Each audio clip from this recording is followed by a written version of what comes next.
Hello, hopefully you are doing well. So today we are going to discuss boundary value problem number 2, chapter number 3, and Laplace equation in spherical coordinate r theta phi.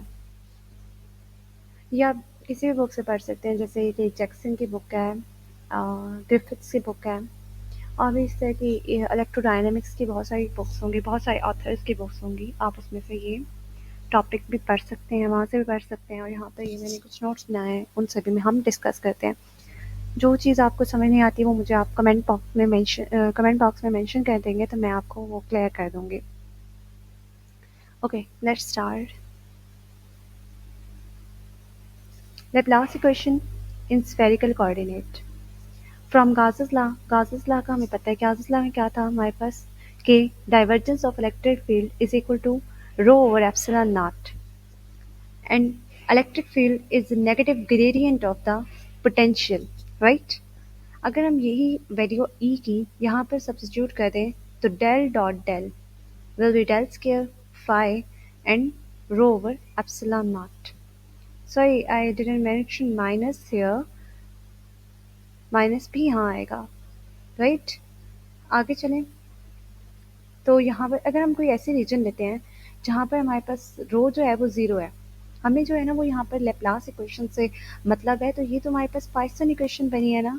तो Laplace equation इसको बनाने के लिए हमने ऐसी reason लेनी है यहाँ पर हमारे पास चार्ज डेंसिटी जो है वो ज़ीरो होगी।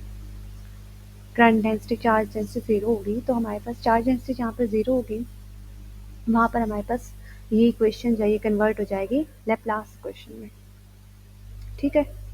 Laplace equation in Cartesian coordinate, we have discussed it in the last lecture. Laplace equation in the Cartesian coordinate. Laplace equation Cartesian coordinate में कुछ इस तरह से होती है, और इसको हम इक्वल रख देते हैं ज़ीरो के, अगर हम इसको फाइव से मल्टीप्लाई कर दें तो, राइट, ऐसे ही है। To write it in spherical polar coordinates, we will use chain rule. अब हम ना अगर इसको इसी क्वेश्चन को स्फेरिकल पोलर कोऑर्डिनेट में लिखना चाहते हैं तो हम क्या करेंगे, हम चेन रूल का इस्तेमाल करेंगे। चेन रूल किस तरह से हम इस्तेमाल करेंगे कि हमारे पास डेल स्क्वायर,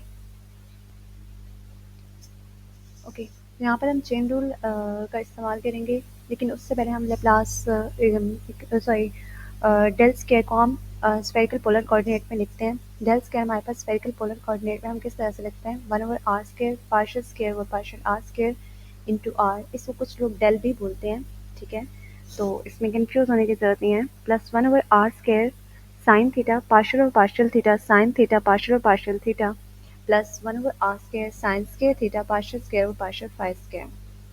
अब हम इस पूरी इक्वेशन को फाइव से मल्टीप्लाई कर देंगे, ठीक है, क्योंकि हमें लेप्लास इक्वेशन चाहिए। हम फाइव से इनको मल्टीप्लाई करेंगे तो हमारे पास इक्वेशन कुछ यूँ बन जाएगी, right. One over r square, sorry r square है, ये पार्शियल नहीं है, ये आर स्क्वायर है, पार्शियल ओवर पार्शियल आर एक बाहर रहने देंगे, और आर को बाहर निकाल के और पार्शियल फाइव ओवर ए, ये इनको डिवाइड कर दिया, ठीक है, मतलब इनको ब्रेकअप इनको ब्रेक कर दिया, ठीक है। One over r square partial बाकी सारा कुछ वैसे ही है, बस फाइव की इंक्रीमेंट हुई है। Next we have to define phi as a function of r theta and phi. हमें फाइव को ना सेपरेबल, जैसे हमने कहा था सोल्यूशन सेपरेबल में लिखना है, ठीक है, यानी आर की डिपेंडेंस उसमें हमने अलग लिखनी है, थीटा की डिपेंडेंस अलग लिखनी है, फाइव की डिपेंडेंस अलग लिखनी है। ऐसा हम क्यों करते हैं, क्योंकि आर थीटा फाइव को एक ही उसमें फंक्शन में ना फंक्शन अगर फाइव जैसे अब फंक्शन है हमारे पास, इसका वेरिएबल्स जो है वो आर थीटा फाइव है, तो इनको सॉल्व करना बहुत ही मुश्किल है, फिर हम इसमें सेपरेबल ऑफ सोल्यूशन का इस्तेमाल करते हैं, और उसके थ्रू हम क्या करते हैं कि हम डिफरेंट वेरिएबल्स जो होते हैं उनको उनको ब्रेक करके और डिस्कस करते हैं। तो यहाँ पर मैंने फाइव को ब्रेक कर दिया तीन फंक्शंस में, लेकिन फाइव को ब्रेक करने का मतलब ये नहीं है कि अब ये पोटेंशियल नहीं रहे, ये भी एक्चुअली पोटेंशियल ही है, ये पोटेंशियल है, ये पोटेंशियल है, ये पोटेंशियल है, बस इसका वेरिएबल आर है, इस पोटेंशियल का वेरिएबल थीटा है, इस पोटेंशियल का वेरिएबल फाइव है, और इनकी डायमेंशन भी पोटेंशियल वाली है। Here u r over r, p theta and q phi are the potential but their dependence is different, so we will use separation of variable technique. ठीक है? इनकी यहाँ पे ये सारे जो है ना, ये पोटेंशियल ही हैं, लेकिन इनकी डिपेंडेंस डिफरेंट है। इनकी इसकी डिपेंडेंस आर है, इसकी डिपेंडेंस थीटा है, इसकी डिपेंडेंस फाई है। ठीक है? तो इन इस तरह के जब हमारे पास क्वेश्चंस आते हैं ना, उनके लिए हमें सेपरेशन ऑफ वेरिएबल का कंसेप्ट इस्तेमाल करना पड़ता है। अगर मैं इस आर को यहाँ पर मल्टीप्लाई करवा दूँ तो ये आर फाई हो जाएगा, यू पी क्यू, राइट? इसको अपना ये जो फाई के हमने वैल्यू सेपरेशन ऑफ वेरिएबल के फॉर्म में लिखी है ना, इसको हम सब्स्टिट्यूट कर देंगे ऊपर जो हमने इक्वेशन लिखी थी उसमें। अगर हम इसमें ये सब्स्टिट्यूट करते हैं तो यहाँ पर हमारे पास फाई था, उसकी जगह पर हमने ये लिख दिया। यहाँ पर फाई था, उसकी जगह पर ये। यहाँ पर भी फाई था तो हमने ये लिख दिया, और आगे लैप्लास इक्वेशन है तो is equal to 0। Divide both side by u p q. U p q से इस दोनों साइड को डिवाइड कर दें and multiplying it with r square sine theta. अगर हम ऐसा करते हैं तो हमारे पास इक्वेशन कैसे बन के आ जाती है, r square sine square theta 1 u d square u by d r square plus sine theta over p d over d theta sine theta d p over d theta plus 1/2 d square q over D phi square is equal to 0। ये जो ऊपर वाली equation है ना, ये वाली, इसको हमने यू पी क्यू से डिवाइड भी करना है और फिर r square sine square theta से मल्टीप्लाई कर देना है। अगर हम इसको यू पी क्यू से डिवाइड करें तो ये इसकी डिपेंडेंस आर है ना, ये पी क्यू बाहर आ जाएगा। ठीक है? तो पी क्यू से कैंसिल आउट हो जाएगा, 1/2 बच जाएगा, राइट?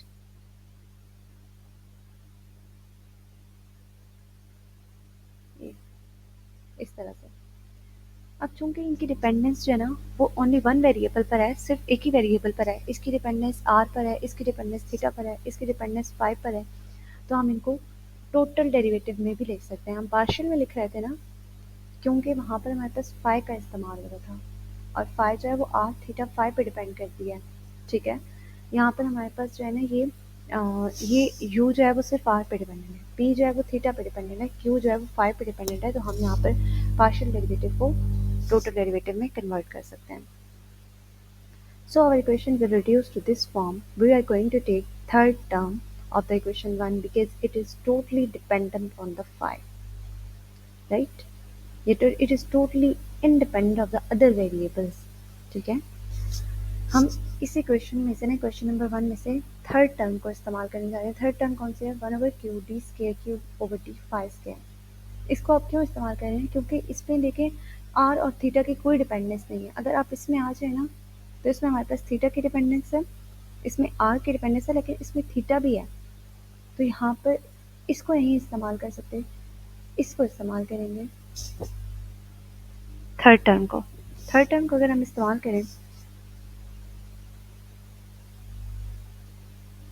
लेट्स से 1/क्यूब D square cube over D phi square is equal to minus m square.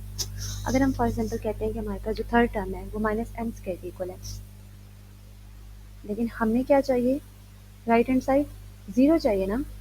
अगर थर्ड टर्म को मैं एम माइनस एम स्क्वायर के इक्वल कह रही हूँ, तो इस पूरी टर्म को, ये जो दो टर्म फर्स्ट टू टर्म्स हैं, इनको मैं अगर एम स्क्वायर कहूँ तो m square minus m square is equal to 0, है ना? असूलन तो मुझे यही कहना चाहिए ना, इसको एम स्क्वायर कहना चाहिए अगर मैं इसको minus m square third term को कह रही हूँ तो यहाँ पर मैंने क्या किया है कि मैंने इस टर्म को एम स्क्वायर लिख दिया। इसको मैंने इक्वेशन आई का नाम दिया, इसको 2i का नाम दिया। So equation 1 will become 0। Equation 1 जो है वो 0 बन जाएगी। कब 0 बनेगी? अगर मैं थर्ड टर्म की जगह पर माइनस एम स्क्वायर पुट करूँ और फर्स्ट और सेकंड टर्म की जगह पर एम स्क्वायर पुट करूँ। ठीक है? इक्वेशन आई को आगे सॉल्व करते हैं। इक्वेशन आई जो है हमारे पास वो क्या है? सेकेंड ऑर्डर डिफरेंशियल इक्वेशन है, और इसका जो सोल्यूशन है वो हमारे पास इस फॉर्म में आता होता है।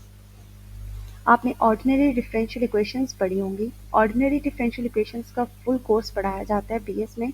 उसमें हमें सॉल्यूशंस भी सिखाए गए थे कि किस तरह से सेकंड ऑर्डर डिफरेंशियल इक्वेशन का किस तरह से सॉल्यूशन लिखा जाता है। तो वो इस तरह से हम सॉल्यूशन लिखते थे।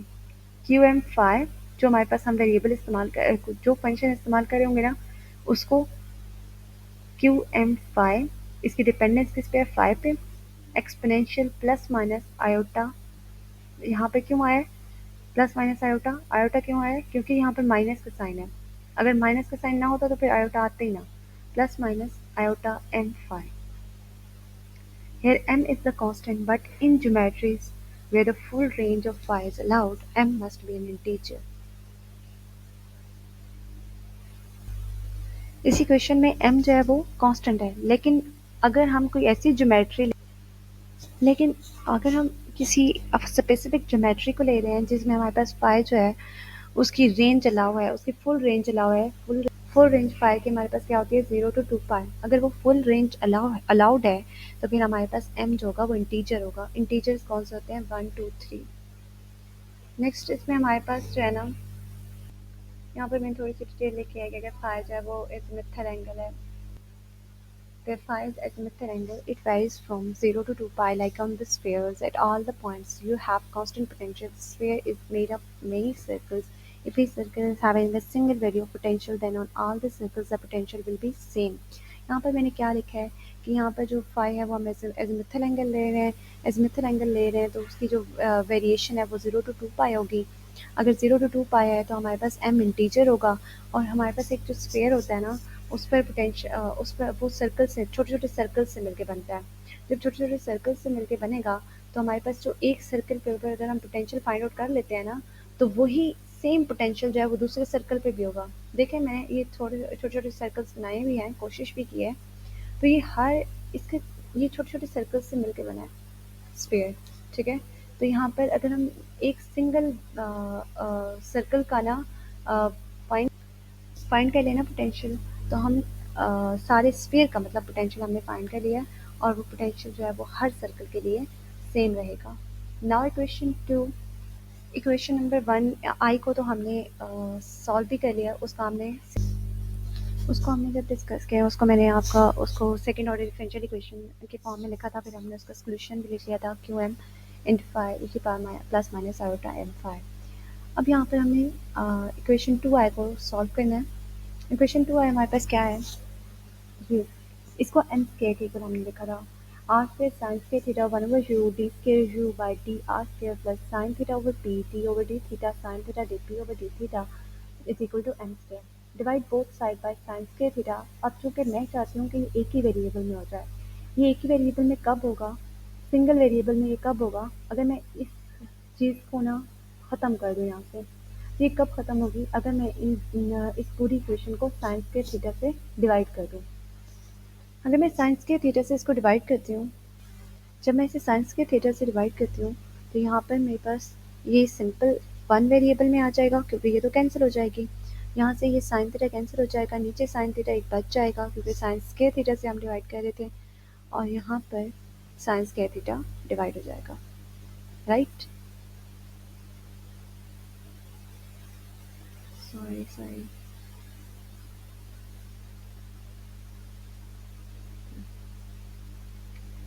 ये जो है ये वाली जो फर्स्ट टर्म है ये आर डिपेंडेंट है, ये फुल जो है ये थीटा डिपेंडेंट है। अगर मैं इसको इधर शिफ्ट कर दूँ तो ये माइनस में आ जाएगी ना, ये फुल थीटा डिपेंडेंट है, राइट?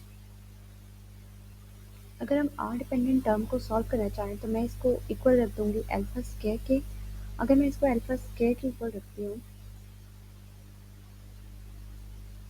तो मेरे पास अगर मैं इस चीज़ को इधर शिफ्ट कर दूँ इस सारे को, तो यहाँ पर D square u by d r square alpha square you इधर आके मल्टीप्लाई हो जाएगा ओवर आर स्क्वायर। इसको इक्वेशन थ्री का नाम दे दें। इसको ना हम सॉल्व कर सकते हैं पावर सीरीज लॉ से। इसको हम सॉल्व कर सकते हैं पावर सीरीज लॉ से। पावर सीरीज लॉ से हमारे पास क्या मुराद है कि हमारे पास यू जो है वो आर, यहाँ पे जो हमारे पास यू है वो आर पावर रो के इक्वल हो जाएगा। तो मुझे यहाँ पर डबल डेरिवेटिव चाहिए इसका। No I will not it. D u by d r is equal to u prime rho into r rho minus one. U double prime is equal to rho into rho minus one r power rho minus two, right? अभी हमने जब double derivative लिए यहाँ पर हमारे पास इस equation में अगर हम देखें, sorry sorry, here we will put this value, and instead of u we will write r power rho. It will give us, so equation number 3 can be written as like this, right? जब हम इसको इस side को ना इस तरह लिखेंगे ना, तो ये हमारे पास ये आर स्केयर भी ऊपर चला जाएगा ना, ये वाला आर स्केयर, ये जब ऊपर जाएगा तो ये आर रो माइनस टू बन जाएगा, ये रो से रो कैंसिल हो जाएगा, और यहाँ पर rho into rho minus one is equal to alpha square आ जाएगा। इस तरह से इसको अगर अंदर हम मल्टी या फिर इस चीज़ को, यहाँ पर जो अल्फ़ा है ये कोई भी कांस्टेंट है, अगर अल्फ़ा जो है फॉर एग्जांपल अल्फ़ा स्क्वायर जो है, जैसे यहाँ पर rho into rho minus one के इक्वल है, अगर रो अल्फ़ा स्क्वायर जो है वो l into l plus one के इक्वल होता, ठीक है, ये हमारे पास कोई क्वांटिटी नहीं है, ये मैंने खुद से एक कांस्टेंट लिया है, ठीक है, एक्सपोज के कांस्टेंट सपोज के, अगर ये इसके इक्वल होता और यहाँ पर एल भी कांस्टेंट है, जैसे यहाँ पर रो कांस्टेंट है, यहाँ पर एल भी कांस्टेंट है, तो हमारे पास अगर हम अल्फा इन दोनों को कंपेयर करें, इन दो इक्वेशंस को, तो हमारे पास राइट जो कि लेफ्ट हैंड साइड इक्वल है तो राइट हैंड साइड भी इक्वल होगी, हम इनको इस तरह से लिख सकते हैं। अगर हम इनको इस तरह से लिखें और इसको हम इस साइड पर लेफ्ट हैंड साइड पर शिफ्ट कर दें, और फिर हम दिस इज द इसको हम कह सकते हैं this is solution of r dependent term, इस चीज़ को। लेकिन अभी अगर हम इसको आगे सॉल्व करना चाहें तो हम इसको क्वाड्रेटिक फार्मूला से सॉल्व कर सकते हैं, हम रो को अंदर मल्टीप्लाई कर दें, एल को भी अंदर मल्टीप्लाई कर दें, या फिर ना भी करें, क्योंकि एल तो एक कांस्टेंट है, हमने रो की उससे ना रो को एज ए वेरिएबल जिसको हमने फाइंड आउट करना है, rho square minus rho into l plus one, right.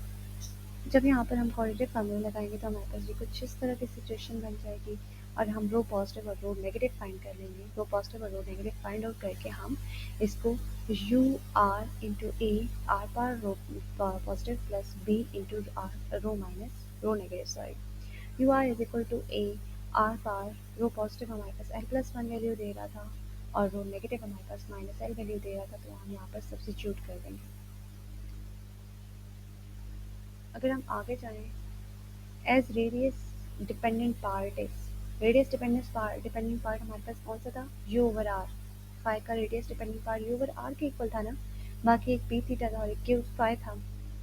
अगर हम इसको यू ओवर आर को यहाँ पर रेडियस डिपेंडेंट पार्ट को यहाँ पर सब्सिट्यूट करें, ठीक है, यानी आर से इस पूरी उसको इक्वेशन को डिवाइड करेंगे तभी ये पोटेंशियल बनेगा, ये तो यू ओवर आर, ये तो एनर्जी है, अगर मैं इसको आर से डिवाइड करूँगी तभी ये पोटेंशियल बनेगा ना, ठीक है, पोटेंशियल ये तब है जब इसमें आर डिवाइड हो रहा है, otherwise it is density, it is energy density, right, ur is equal to, अगर ये वाला जो मैं इस साइड पर r डिवाइड करने लगी हूँ इसको मैं इधर मल्टीप्लाई करवा दूँ दोनों के साथ, तो मेरे पास इक्वेशन इस फॉर्म में आ जाएगी, और ये जो हमारे पास इक्वेशन बनेगी, this is the actual solution. We have determined the radial part but we don't, let me remove it, why it's not removed, how to remove this, okay, it's not removed,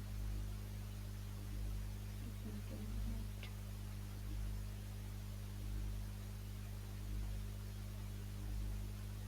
It's not removed.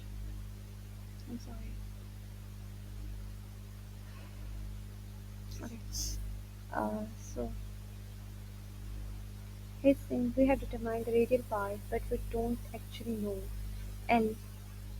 So we will solve theta dependent part. So L find करने के लिए हम theta dependent part को solve करेंगे। अब जो हमारे पास theta dependent, हमें पता है कि हमारे पास l into l plus square जो था वो l into l plus one के इक्वल था, then theta dependent part should be minus l into l plus one.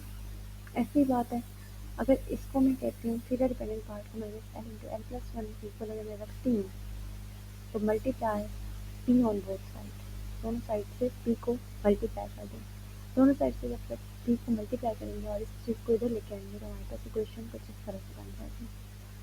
इस इक्वेशन को सॉल्व करने के लिए let's say x is equal to r cos theta, हम आर यहाँ पर वन ले गए तो x is equal to cos theta, d over d theta is equal to d x over d theta into d x, यहाँ पर chain rule लगाओ, और यहाँ पर चेन रूल लगाने के बाद आपने क्या करना है, हमारे पास इक्वेशन जो है वो डी ओवर डी थीटा जो है वो इस तरह से आ जाएगा, डी ओवर डी थीटा की जगह डी ओवर साइन थीटा को इधर शिफ्ट, साइन थीटा से दोनों साइड में मल्टीप्लाई करें, अगर हम दोनों साइड से साइन थीटा से मल्टीप्लाई करें तो हमारे पास क्या आ जाएगा, sine theta into d over d theta. अब sine theta into d over d theta जहाँ पर भी मौजूद है वहाँ पर ये देखें, sine theta d over d theta minus, और यहाँ पर साइन स्क्वायर थीटा की वैल्यू पुट कर दी है, d over d x minus cos theta हमारे पास किसके इक्वल था, एक्स के इक्वल था ना, यहाँ पर ऊपर ये cos theta is equal to x, ठीक है। इसको यहाँ पर कॉस थीटा की जगह पर एक्स पुट करें और हमारे पास sine theta into d over d theta हमारे पास इसके इक्वल आ जाएगा, ठीक है। यहाँ पर from equation 2 sine theta into sine theta 1 over sine theta d over d theta is equal to d over d minus d over d x. Equation number 5 हमारे पास क्या बन जाएगी, इक्वेशन नंबर 5 कौन सी थी, ये इक्वेशन नंबर 5 है। 1 over sine theta d over d theta की जगह पर हम वैल्यू पुट करेंगे, यहाँ पर भी सॉरी यहाँ पर sign theta d over d theta की जगह पर वैल्यू सब्स्टिट्यूट करेंगे, और जहाँ जहाँ हमने यहाँ पर जैसे अब यहाँ पर भी ज़रूरत है पुट करने की, तो 1 माइनस कॉस के थीटा और 1 माइनस एक्स के ऐसे सब्स्टिट्यूट कर देंगे। अगर हम इस तरह से सब्स्टिट्यूशन करें तो हमारे पास जो इक्वेशन है, sorry equation number 5 will get the form of this equation, इस इक्वेशन के फॉर्म में आ जाएगी, ठीक है। इस इक्वेशन के फॉर्म में जब आएगी तो यहाँ माइनस माइनस प्लस हो जाएगा, और फिर हमने इसको रिड्यूस करके या इसको सिंप्लीफाई करके इक्वेशन नंबर 6 की फॉर्म में रखना है। If the potential is azimuthally symmetric, अगर पोटेंशियल एजिमुथली सिमेट्रिक हो तो हमारे पास m 0 हो जाएगा, यानी हमारे पास स्लोप तो नहीं रहेगी ना, तो फिर azimuthally symmetric phi is constant. Azimuthally symmetric का मतलब होता है कि फाई हमारे पास कांस्टेंट रहेगा, तो हमारे पास इक्वेशन रिड्यूस होकर इस फॉर्म में आ जाएगी, क्योंकि m 0 हो जाएगा तो हमारे पास इक्वेशन रिड्यूस होकर इसमें आ जाएगी। Equation 6 is called associated Legendre equation and equation 7 is called Legendre equation। ये हमारे पास क्या है, Legendre equation है, और जिसमें हमारे पास m स्क्वायर मौजूद था ना, वो हमारे पास associated Legendre equation थी, कौन सी, ये वाली। इसके बाद अगर यहाँ पर आ जाए 0 is less than or equal to theta, theta is less than or equal to pi, ये हमारे पास लिमिट्स हैं। इन लिमिट्स को हम यूज़ करके हमने ये इक्वेशन, ये एसोसिएटेड लेजेंडर इक्वेशन लिखी है, और हमारे पास फाई जो है वो इस फॉर्म में आ जाएगा। अगर हम इसको ना आगे सॉल्व करें ना, वो बहुत ही लेंथी प्रोसेस हो जाएगा, उसके लिए लेजेंडर इक्वेशंस को सॉल्व करने के लिए हमारे पास फिर ये फैक्टर आते हैं, ठीक है। तो वो हम नहीं कर रहे हैं, बस यहाँ तक ये, that's okay. Thank you for watching, and if you don't get any point you can mention it in the comment box, I will try to make it understandable for you, and don't forget to like and subscribe the video. So Allah Hafiz.